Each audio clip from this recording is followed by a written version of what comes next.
Back in the 1820s, they called it the Cockney College, and that godless institution of Gower Street. The University College London's admission of students, regardless of religious persuasion or social background, gave it from the start a reputation for radical innovation.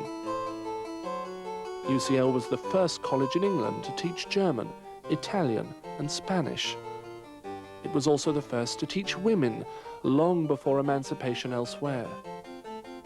William Ramsay discovered the inert or noble gases at UCL: argon, neon, krypton, and xenon.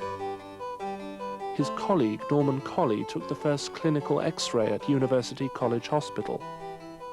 Electronics was born here too, with Ambrose Fleming's thermionic valve. Today, the tradition of innovation continues.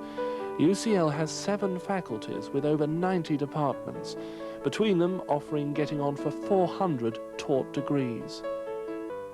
There are 11,500 students from more than 100 different countries.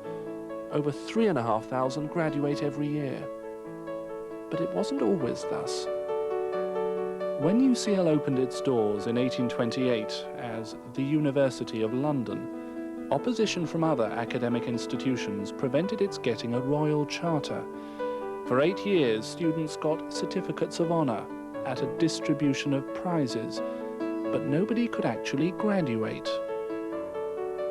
In 1836, a new University of London was set up, initially as an examination board for several London colleges, including what then became University College London. 3 years later, it awarded its first degrees, but there was no official ceremony to go with them. Then, in 1849, new graduates were presented to the University Chancellor for the first time. The idea caught on, growing over the years to become a huge University of London presentation day at the Royal Albert Hall for thousands of graduates, several times a year.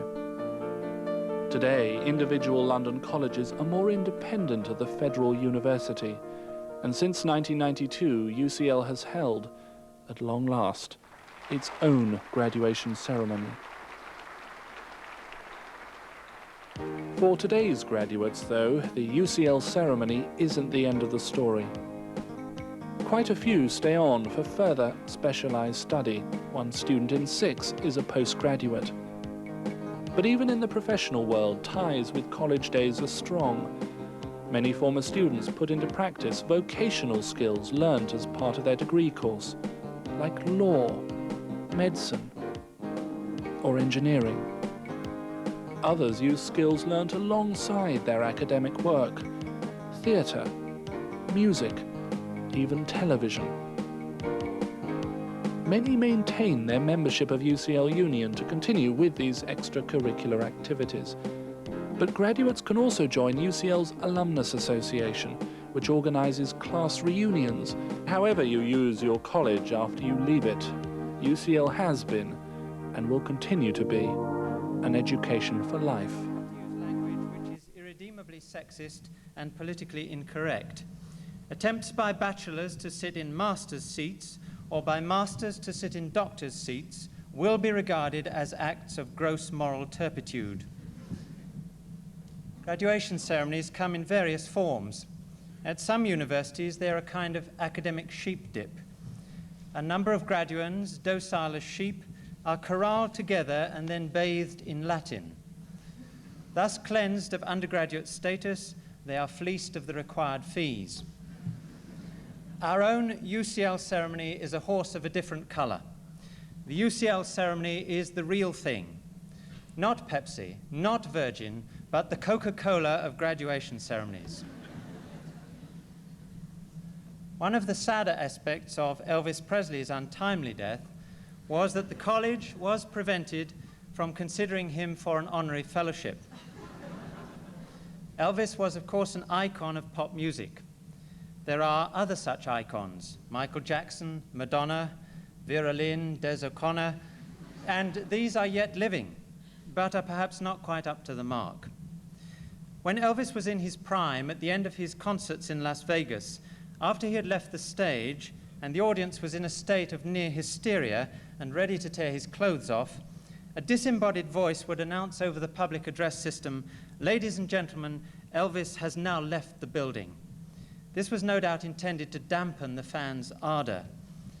So now, when you are all in a state of heightened anticipation, if not exactly hysteria, I have to tell you that our very own icon, Jeremy Bentham, is not and never has been in the building and will not be taking part in the ceremony. He will, I am pleased to say, be at the reception in the cloisters afterwards. However much you admire him, please do not attempt to tear his clothes off for souvenirs. Now, fame through excellence. In our ceremony, we aim to ensure that each individual graduande's achievement is properly honored and recorded. Andy Warhol, the American celebrity and icon of pop art, said that in future, everybody would be famous for 15 minutes. Now, the pace of life has certainly accelerated since Andy was shot. And at our ceremonies, each graduand will in fact be famous, or at least in the spotlight, for about 15 seconds. During which time, your name will be announced and you will proceed across the stage, shake the provost's hand, receive his congratulations, and be recorded on video for posterity. A record of your screen test will be available on video immediately after the ceremony. Now, I turn from show business and comedy to the government. Perhaps I should more accurately say I continue with show business and comedy and address matters of finance and economics. The government commendably expects all universities to become more efficient. This goal is to be achieved by what are called efficiency gains. These consist of a reduction in universities' income each year in return for the same, if not more, work and productivity, more students, more teaching, more research, more administration, and so on. To counteract this, UCL is working to help itself through a development or fundraising program, and all donations are, of course, gratefully received. But I must sound a note of caution here. The deans are men and women of unquestioned probity and incorruptibility. Therefore, any graduand who, in handing over his or her name card, slips the dean a £50 note as a donation will not receive a PhD instead of a BSc or BA. Still on the subject of names, last year degrees were awarded to graduands named Annapurani Subendra Nathan, Varapote Chensava Dijai, Zakarula Papa Zachariah, and Melanie L. Clutterbuck, to name but 4. And in the green room at the back of the stage here, the deans who will read out the graduands' names are even now, as every year, undergoing intensive training in pronunciation. On their behalf, may I crave your indulgence if, in the heat of the moment, any of them should stumble over an unexpected glottal stop, omit an umlaut, or fail to enunciate correctly Uriya Yurinkoski, Vainga Twigamala, Mangasutu Buthelezi, Newt Gingrich, or Bienvenida Buck, none of whom will be graduating today. Next, applause. If this were a television program, at appropriate moments, the audience would be instructed to applaud by a man or woman holding up a cue card saying clap or holler or come on down. Now, we felt that it would not accord well with decorum to have the Dean of a faculty of University College London perform this function at our ceremonies. But nonetheless, we still think there is a need to orchestrate the audience response in some way. As you know, the college aspires to the highest quality in all things, and in order to validate this claim, I feel there could be no better illustration than to inform graduands and their guests that the Provost is a Manchester United supporter. As you will have seen, Manchester United players have been especially innovative in their methods of encouraging audience participation.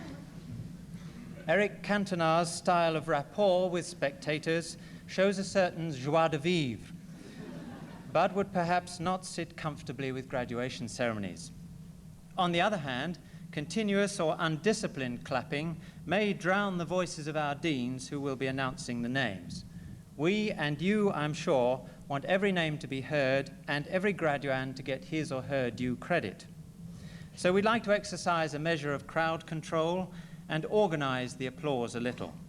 And what I would like to suggest is that if you wish to applaud or cheer graduands individually as they walk across the stage, please do so, but I ask you to allow the Dean to announce the name of the graduand clearly first.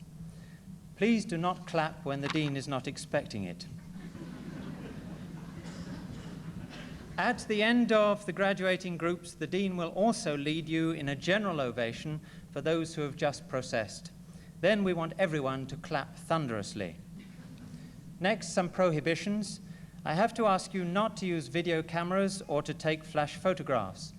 Local authority bylaws forbid both kinds of photography, and we must abide by these rules. I ask your cooperation, but I warn you that every member of the stewarding staff is not only a trained usher, but also a graduate of the Eric Cantona Charm School, with instructions to issue red cards to those who commit a foul. I have to say this prohibition has been largely ignored at earlier ceremonies. When I finish these instructions, before the procession enters, there will be a musical interlude. The mass bands of the Grenadier Guards, Take That, Des O'Connor and Julio Iglesias have had to withdraw at the last minute and are replaced by a trio of present and former members of UCL.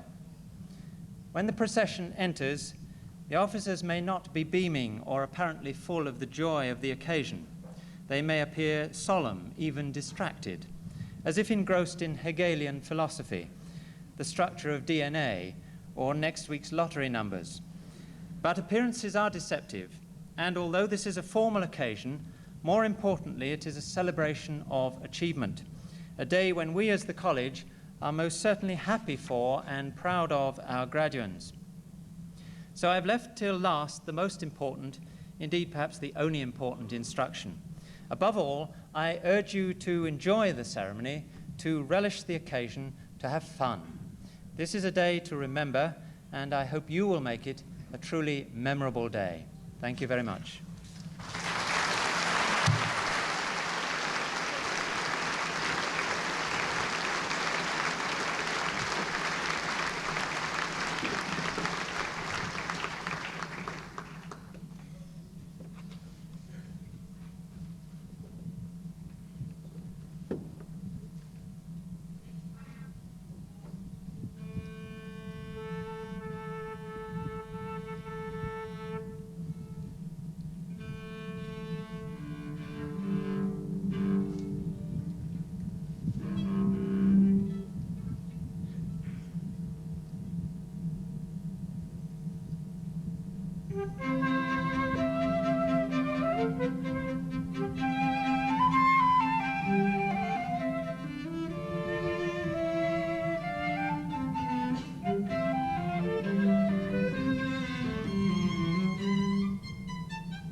Ladies and gentlemen, the academic procession will now enter the Logan Hall.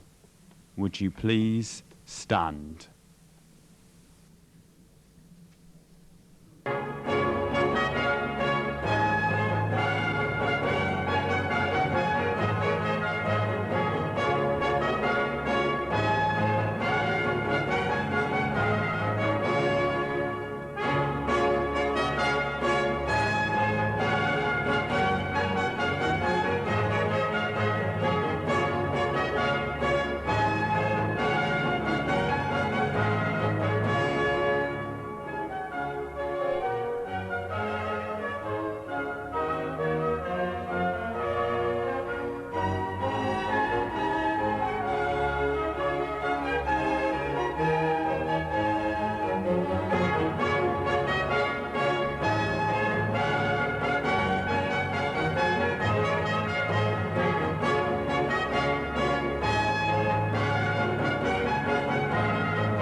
Please be seated.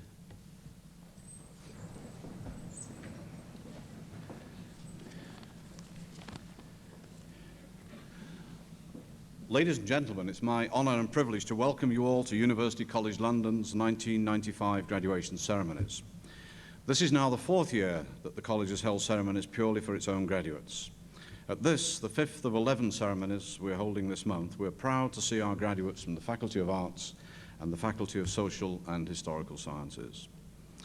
Before I say a few sort of serious words of welcome, can I just ask, I should explain incidentally that this place is wired for sound, and so I've heard all the subversive remarks from our registrar. And in the interest of audience participation, can I just ask, is there anybody here from Luton? Well, I'll explain why. I don't know whether I should take umbrage, and my colleague should, at being described as the academic procession walking in. Because when I was driving in to UCL this morning, I heard on the early morning radio program a news item about the fact that John Major is spending today, or part of today, in Luton, which is why if there's anybody here from Luton, I was going to congratulate you on your good sense in being here today. And the point is that this program went on to indicate that what John Major is doing, he's sort of getting about, meeting the party faithful. I don't know what he'll do for the other 5 minutes. But seriously talking about the new plans of the Conservative Party, their new strategy, and setting it all out ready for the next election. And the commentator went on to say, of course, that this message that the Prime Minister would be putting out was important, not academic. And I tell you, there are 2 or 3 words that are so grossly misused, and whenever they are, they really get up my nose. And one of them is the use of the patronizing name boffin to describe a scientist. One of them is to use the word academic to describe anything that's seen as being trivial, useless, irrelevant. And that is a most appalling misuse of the English language, and something that only the English would do, actually, and it shows that the seriousness with which they treat education and all things intellectual. The other much misused word, incidentally, is quantum. I love to hear people talking about a quantum leap and a quantum step forward. They fail to appreciate that a quantum is the smallest possible step that you can take. It is not the biggest, it is the smallest. If you're faced with a flight of stairs, the quantum step is to go 1 step at a time. If you really want to leap up 4 or 5 at a time, that's a multi-quanta event. But this misuse of the language, I must say, it really does annoy me, this misuse of the word academic. And I think, in a way, it does impact on the way in which people at large think of the universities because their universities are academic, and academic means useless, irrelevant, etc. And I think that's rather sad. However, today we're not talking about interviews on the BBC radio, although I will be in a moment actually. We're here to celebrate the end of a particular phase in the education of our graduates. I stress the end of a phase, not by any means the end of their education, which will, if we've done our job well, continue lifelong. The continuing importance of education, in my view, is something that cannot be overemphasized. Let me just quote 2 or 3 people from the past who have expressed the significance of education more eloquently than I can. H.G. Wells, for example, said that human history becomes more and more a race between education and catastrophe. G.K. Chesterton said, education is simply the soul of a society as it passes from one generation to another. Alexander Pope, and I'll return to him later, said, "'Tis education forms the common mind. Just as the twig is bent, the tree is inclined." Now, at one level, the importance of education is reflected in the media coverage of the last few weeks with regard to the interpretation of GCSE and A-level results and their impact on the scramble for university entrance. As part of this media attention, I was approached by BBC Radio and with a view to participating in what they chose to call an in-depth, and there are quotation marks around that, an in-depth discussion on education. I mean, an in-depth discussion of the meaning in life for radio or television takes 5 minutes. It immediately became apparent in the conversation I was having that what they actually wanted me to stand up and say was that what's been happening over the last few years is a dramatic decline in the standard of education, which has led to it being vastly easier to get into universities, and more significantly from our point of view, a dramatic reduction in the quality of the output. And I told them that as far as I was concerned, that was absolute rubbish. And that I'm not prepared to speak for the whole university system, that other people can do that. But as far as UCL is concerned, I say with total confidence that our quality and the quality of our graduates has not gone down. So when they heard that that was my point of view, they decided it wasn't really appropriate that I should join in the programme, which suited me, actually. However, if one is really going to argue that standards have been maintained, and I would certainly argue that, I think there is an apparent inconsistency that does need to be considered. And this was referred to in the registrar's warm-up words, when he referred to the so-called efficiency gain, the financial squeeze that has been applied to the universities for the last 10 or 15 years. The point being that how do we say that on the one hand we've maintained and hopefully in some ways maybe even marginally improved quality when there has been this very, very significant, dramatic reduction in the resources available for the educational process? Now, in my view, the answer is clear. The financial pressure, which is real, has been absorbed actually by the academic staff. Analyses performed by many bodies have demonstrated that over that same 10 or 15 years, academic staff salaries have declined relative to other comparable professions by over a third. And that is where the saving in resource has taken place. Now, the point is that the system has continued to work and the system has continued to deliver high-quality education because of the continued commitment and dedication of the academic staff. I think it would be unwise, however, for UK society to assume that such dedication will continue to offset declining resources and declining relative salaries into the long-term future. I have to admit, at present, I don't see any great prospect for change. Any political party in power has to face up to the need to balance demands for tax against the various demands to increase expenditure. And who really is to say that increased expenditure in higher education is more important than nursery education or health or improving the environment or improving public transport? So we have to be realistic and recognise that there are these competing demands. And equally, it's fairly obvious, it was obvious at the last general election, that in spite of how we might all talk when it doesn't look as though it's a real prospect about our willingness to pay higher taxes, when the crunch comes, we tend to vote for the party that offers minimum taxes. So there is a very real problem. So I don't know what's going to happen. I have some thoughts, and I'll return to that at the end of the afternoon. It's obvious that a well-managed economy would help, and that's something that we probably haven't had for about 150 years. But here I'm reminded again of the words of Alexander Pope, who said, "Blessed is he who expects nothing, for he shall not be disappointed." I now declare open a ceremony for the presentation of graduates. Thank you.